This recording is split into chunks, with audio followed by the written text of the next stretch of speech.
pwedeng sa trabaho mo, sa negosyo na mayroon ka, mga kapatid. Mayroon kang tinatawag na past. Kung titignan natin ang talata, ano po ang sinasabi, mga kapatid? It begins with a command. Now sabi niya, forget the former things. Do not dwell in the past. Kalimutan na raw natin kung ano ang nakaraan at huwag kang manatili doon sa kalagayan na yun, mga kapatid. Pwede ba natin palakpakan ng ating Panginoon? Hallelujah. Yan po ay utos ng ating Panginoon. Ilibing mo na sa limot ang nangyari sa nakaraan. So, marami sa atin may mga bad experiences. Everybody say amen. Pwede kayong mga anak, hindi pa masyado.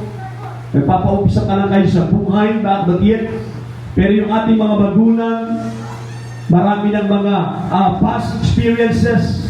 Some are bad and some are good, bakit? Pero tayo mga mananampalataya, hindi tayo nakatingin sa masama na nakaraan natin. Everybody say amen. Amen. Alam niyo ba kung sino ang parating nag-remind sa atin sa nakaraan? It is Satan. Si Satanas, nakapagin. Kasi ang parating main ni Satan, tatlong bagay. To steal, to kill, and to destroy. Nakapagin.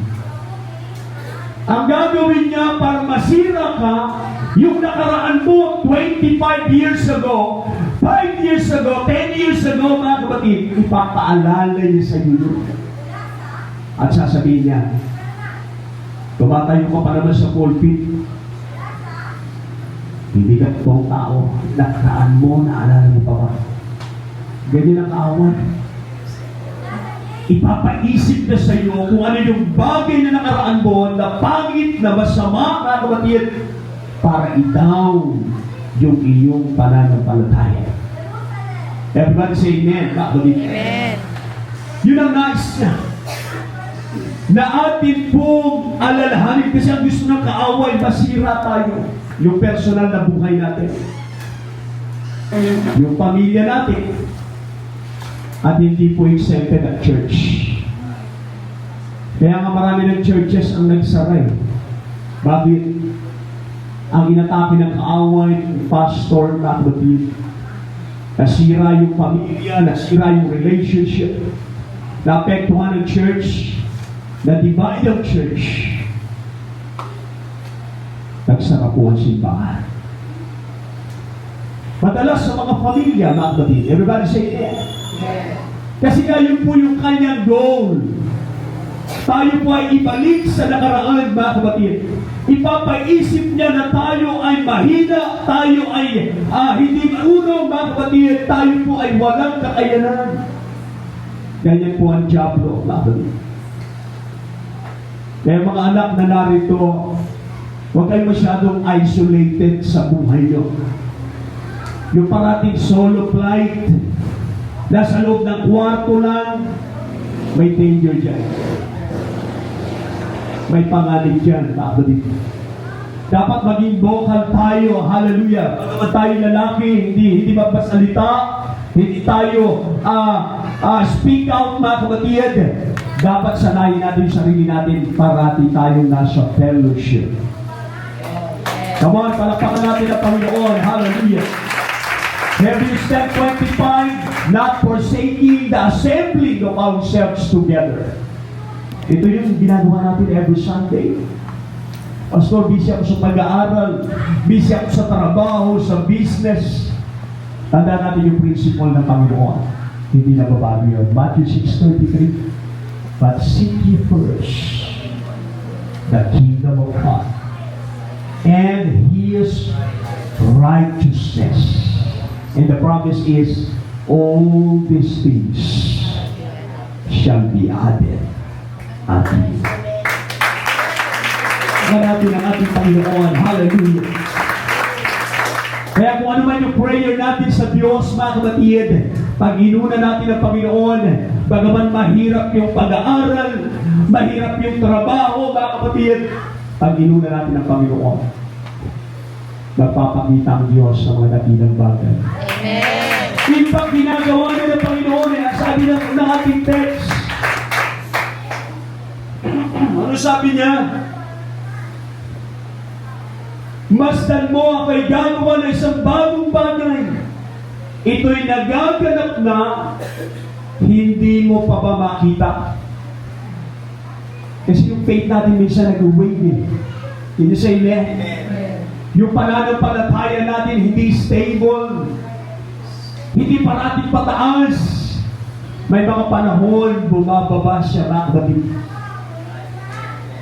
So ano ang kailangan natin? Sabi ng Romans 10:17, faith cometh by hearing, and hearing by the words of God. Kung mayroong bagay na hindi dapat pinagsasawaan, ay ang patuloy na makikinig ng salita ng Diyos. Wala pong gumagraduate sa salita ng Panginoon. Kahit kami mga pastor, nag-aaral pa rin tuloy-tuloy. Nakikita ng aming anak yan. Isa, nauna na, isipa kami. Bakit, mga kapatid? Kailangan natin ang salita ng ating Panginoon. And again, ano sinasabi ng talata? First, let go of the past. Kung mayroong nangyari sa nakaraan, ibaon na natin sa libot ang sabi ng Bible. Ilibig na natin sa libot, mga kapatid.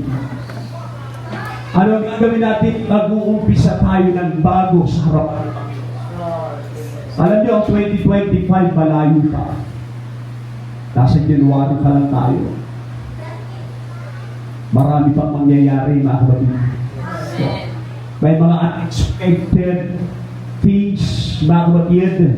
May mga surprises. Ang kaaway, hallelujah, na minsan pinahintulutan ng Diyos. At tandaan natin, hindi gumagawa ang Diyos na masama sa atin. Sometimes God allowed those things, mga kapatid, for us to learn. Everybody say amen. Para matuto tayo sa mga bagay na nais ng Panginoon. Pinahintulutan ng Diyos yun. Nagugulat tayo minsan, bakit gano'n? Every Sunday nasa church naman ako, nagbibigay ako ng tithes, nagpapagamit ako sa Lord, bakit gano'n? May mga bagay na inaalaw ang Panginoon para mas matuto pa tayo ng maraming bagay sa buhay na. Mas maganda palakpak para sa Diyos. At madalas ang ating nakaraan ang siyang pumipigil sa bawat isa sa atin. Siya po yung nag-hostage sa atin through what? Regrets, failures, even sentiment, mga kapatid. Na kahit sa mga tagumpay na natin, mayroon pa rin sentimiento, hallelujah. At maging sa tinatawag na regrets, yan madalas nangyayari sa atin yan. Di ba mayroon tayong mga regrets? Sayang, kung sana itinuloy ko yung business na yun, milyonaryo na ako ngayon. Pero hindi natin alam, may nakita ang Panginoon sa unahan natin. Kapag pinahintulutan ng Diyos yun, baka mawala ka sa Kanya. Everybody say, praise the Lord. Praise the Lord. Kaya itong regrets, yung failures, mga kapatid in life, minsan sa ating mga estudyante, naalala niyo anak ni Miriam, Santiago, nagpakamatay siya. Dahil sa tinatawag na failure. Ang nasa isip niya, yung expectation ng kanyang ina, mga kapatid, na napakataas, ay parang hindi niya nagawa. Hindi na-beat. Hindi naabot ng kanyang mind. Kahit matalino na siya. Ang kaaway ganoon, mga kapatid. Kaya dapat tayo mga believers na satisfy tayo sa bagay na ibinibigay ng Panginoon sa atin. Talino na mayroon tayo, lakas na mayroon tayo, mga kapatid, dapat satisfy tayo. May mga tao, gustong lumakas yung katawan, nagbabody building, nasa-sacrifice yung family. May mga ganyan, may asawa na, may family na. Ano ang ginagastusan sa pagpapalaki ng katawan, Pastor Romon?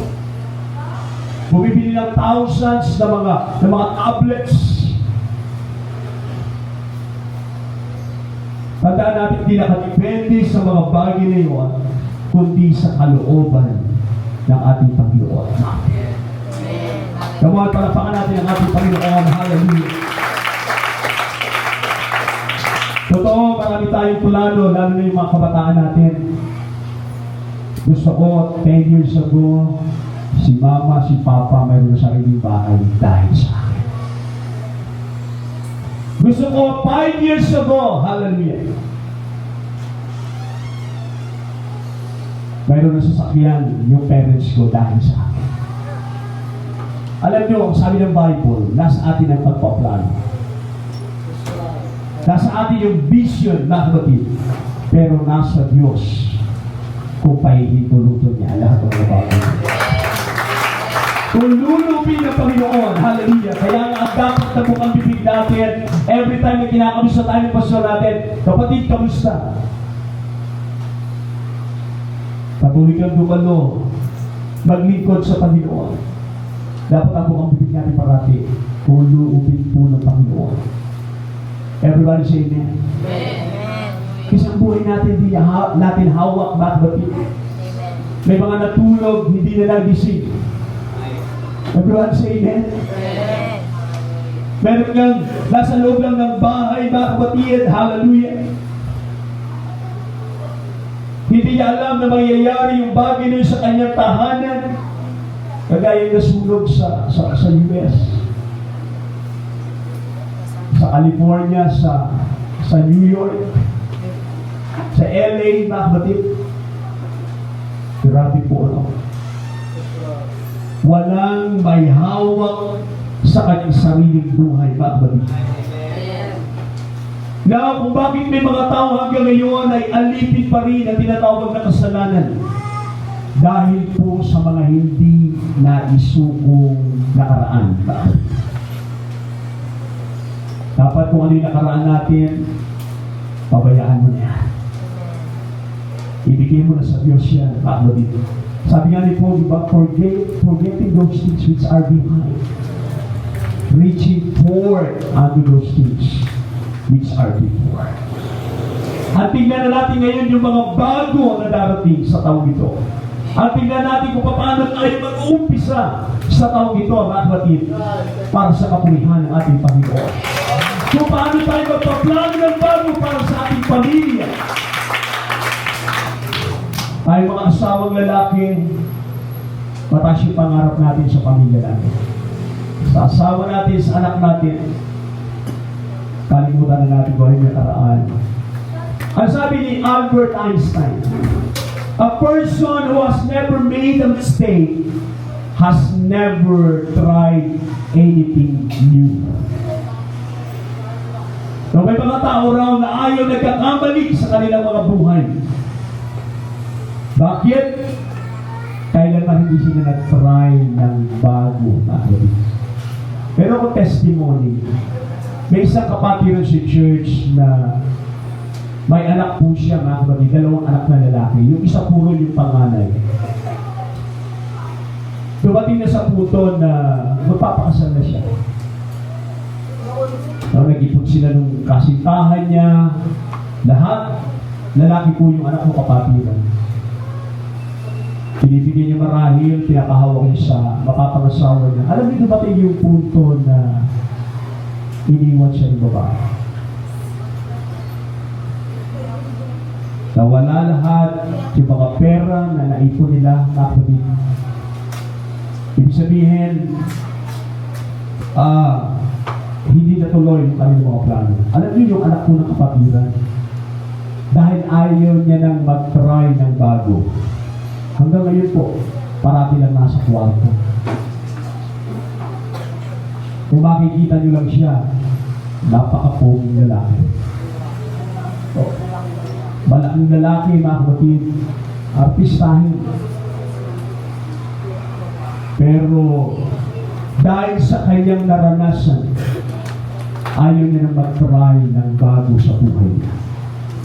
Ganun lang, minsan pag dumadalaw kami, inaabutan namin siya sa baba, medyo pagkwentuhan din naman.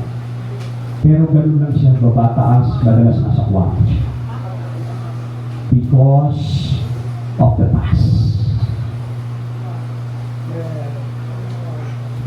Pero alam nyo, hindi tayo makakaalis sa kalagayan ngayon kung hindi natin pakikinggan ang salita ng Panginoon. Kasi sinasabi ng Panginoon, ilibing mo na sa hukay kung ano man ang Come on, mas maganda palakpak para sa Panginoon. Hallelujah!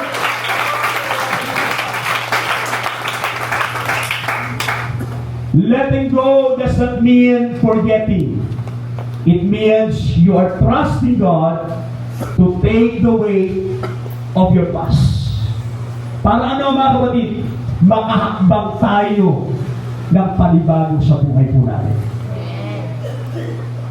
Yung failure, it is natural. Bakit? Lahat ng tao na fail, nagkakabali. Huwag lang natin gawing habit. Can you say amen? Lalo ng mga anak, huwag natin gawing habit yung magkamali. Every day na lang, sorry ka, ma, sorry. Kasi nagkamali ka naman. Pag-isip mo na naman kinabukasan, pa, sorry talaga. Ito na last na talaga. Huwag natin gawing habit yung ating failure. Ang sabi ng ating General Superintendent, International Mahmoudi, failure is not final. Pag na-fail tayo, hindi natin sinasadya, nagsikap tayo, ginawa natin yung best natin mga kapatid, hindi masama yan. Isa lang ibig sabihin yan, gawin natin stepping stone ang mga bagay na ito. Para ano, makahakbang tayo ng bago. Makapag-umpisa tayo sa harapan ng Panginoon. Hallelujah! Sa bigaya ng Diyos. Pwedeng sa buwang ito na fail ka next month. Pwede ka na maging successful.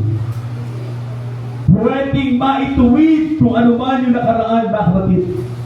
Kaya nagsasabi, Pastor, ako hindi natatanggapin ng Diyos kasi pag pumasok ako sa church, baka umusok ako dyan. Yun, yung mga taong gano'n, mga kapatid eh. Parang biro nila, pero totoo sa puso nila yun. Kaya nga hindi sila pumapasok ng church. Pero hindi nila alam, diyan expert ang ginawa. Sa mga taong weak, sa mga taong sinners, sa mga taong walang inaasahan, kundi ang Diyos lang. Pag tayo ay lumapit sa Diyos, hallelujah, He is willing. Siya mismo nagsabi, come to me only that labor, those that are heavy laden, and I will give you rest.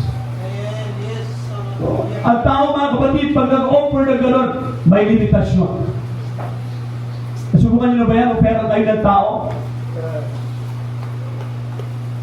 Pero nag-offer sa akin mga kapatid, kasi narinig niya, wala kaming washing machine. Apostol, may washing machine kami. Bibigay ko sa'yo. Buwan na po yung lumipas. Mga kapatid, lumipas. Pero okay na. Ganun talaga ang tao eh. Everybody say amen. Pero pag ang Diyos nangako, kahit sa kalagitnaan ng disyerto, ang sabi niya, gagawa ako ng daan. Magkakaroon ng ilog, hallelujah. Parang napakahirap isang tingnan ng disyerto para magkakaroon ng tubig. Remember, kung sa tao imposible, sa Diyos ay posible. And nothing is too hard for the Lord, hallelujah. Walang bagay na mahirap sa Diyos, sabi ang propeta ng Panginoon. Is there anything too hard for the Lord? Yes, there's nothing too hard for the Lord. Walang bagay na mahirap sa ating Panginoon. Another thing in this verse, my kapatid, is God is doing new things. Wika ng Panginoon, masdan mo ay gagawa ng isang bagong bagay. Ito'y nagaganap na. Hindi po magaganap pa lang. Kaya alam nyo, tama yung preacher natin kahapon sa mga nakadalo sa anniversary. Yung faith natin, paka-importante. Yung pananampalataya na pinapakalaga sapagkat ito yung sinasabi ni Paul.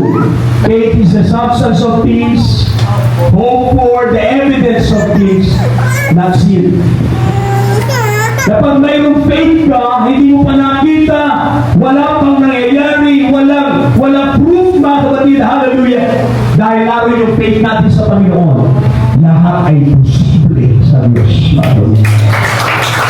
Walang bagay na mahirap sa ating Panginoon, hallelujah.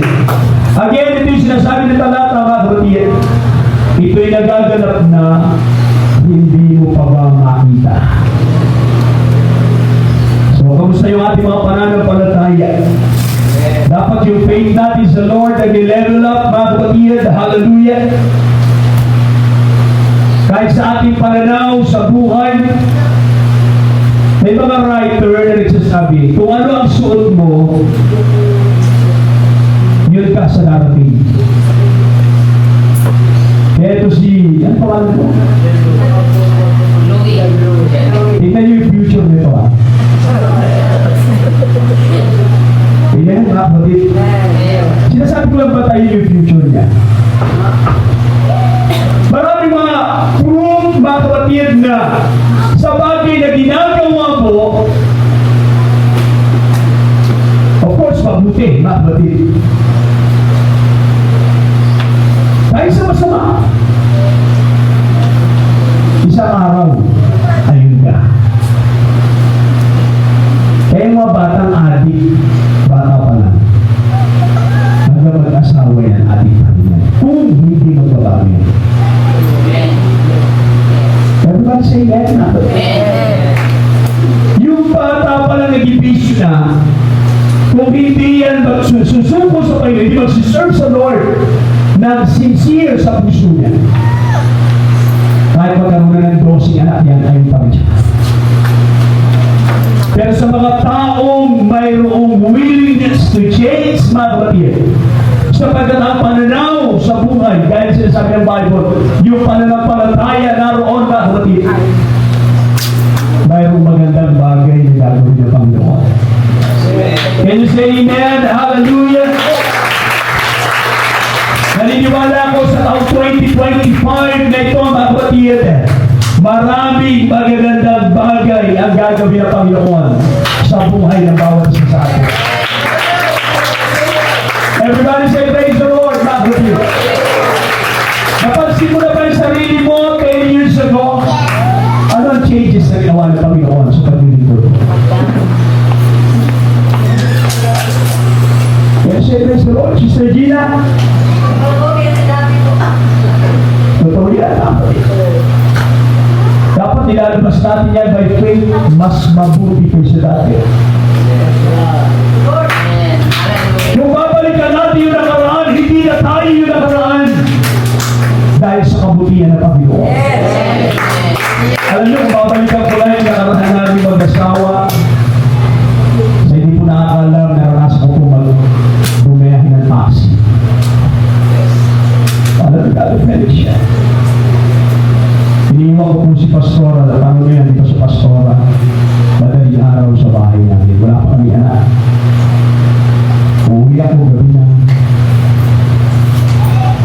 May mga panahon na yung isang noodles na Lucky Me, pinahati ko yun. Lulutuin niyo yung kalahati. Kasi sila po yun na medyo ito po ay feels of joy, hindi po kalungkutan. Lulutuin niyo yung kalahati. Para yung susunod na kain ulit namin, may kalahati pa.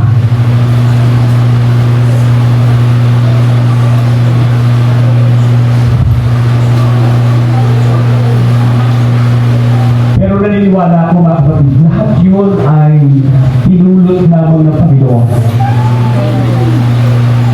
Para mayroong testimony sa panahon na kagaya. Amen.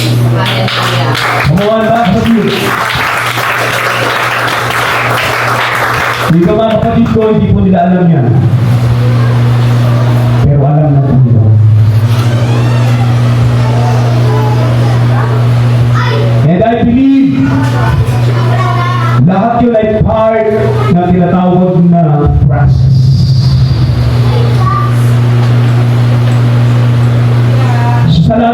meron tinatawag na proseso ang Panginoon. Ang isang magandang sisidlaan bago tuluyang maging mas maganda ito, dadaan siya sa tinatawag na proseso. Pwede isang materyales pa lang siya, putik, na kailangan laan ng panahon, ng oras, may mga kapintasan inaalis. Everybody say amen, mga kapatid. Para i-shape tayo ng Panginoon sa mas magandang kalagayan. Kapag na-shape na tayo ng Lord ng maganda, mga kapatid, hallelujah. That's the time na pwede na tayong pagkatiwalaan ng Panginoon. Sino ang makakaisip na ang pastor nyo may tatawid ko yung sasakyan mo? Tumatay sa pandemic, walang ikaw ang church, pero nagugulat po kami. May mga taong kahit wala sa loob ng church, ginamit sila.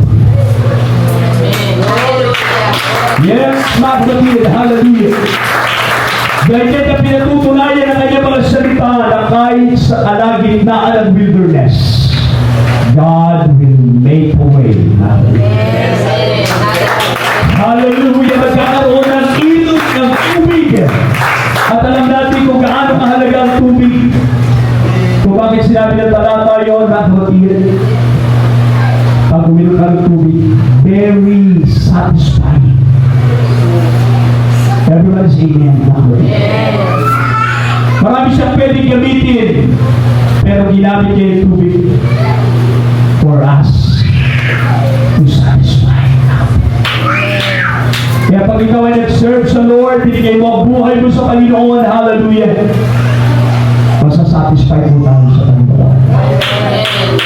Yes, hindi pa natin puno yung ating wallet, hindi pa natin may laman yung ating rep, mga kapatid, yung ating hapagkainan, but there is joy inside of us, mga kapatid. Can you say amen? Hallelujah! Isa na nag-usap kami ni Pastora. Grabe ang Lord, ano? Tinitignan namin yung pamilya ni Sister Jean. Dati Sister Jean, mus-mus to na uhugin, mga kapatid. Pero hindi ko akalain siya gamitin ng Lord para magkaroon ng konting luwag yung pamilya. Everyone say amen, mga kapatid. Alam po, ina-enjoy ng family yan. That is blessing from the Lord. Kasi hindi natin makita yun eh. Puro problema, puro pagsubok, puro kahinaan. Dapat huwag na tayo mabuhay sa kalagayan. Again, looking at Jesus, the author and the finisher of our faith. Tuloy tayo na hanggang tanghali, mga kapatid. Hallelujah. Puri ng Panginoon. Pwede ko bang hiligin na ang mag-gitara yung anak namin sa solo? Hallelujah. Pagiging natin ang Tagalog song na ito, mga kapatid. As we open our hearts, and as we close our eyes, pwede makipigit natin yung ating mga mata. Come on, mga young people, taasanin yung ating kamay na pababa lang. Simbolo ng ating pagsuko sa Diyos. Sa mga bisita namin, makagay na pagkain po siya. Ito ay siya.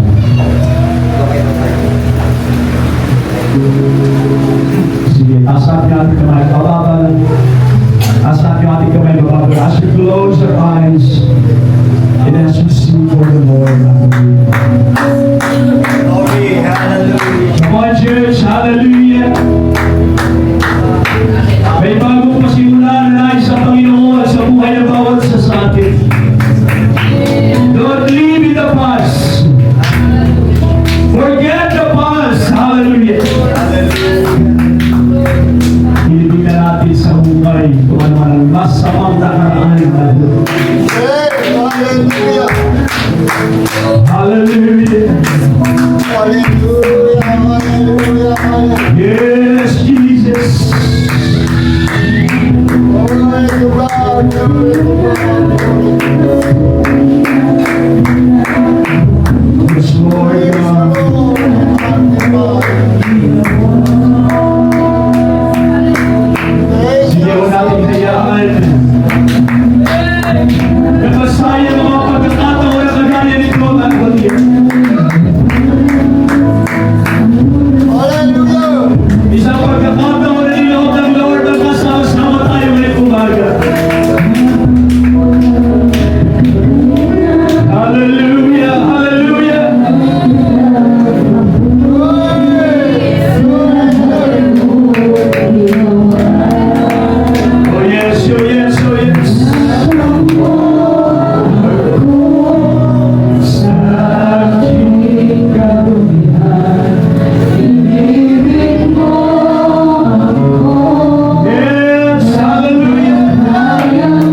Praise God!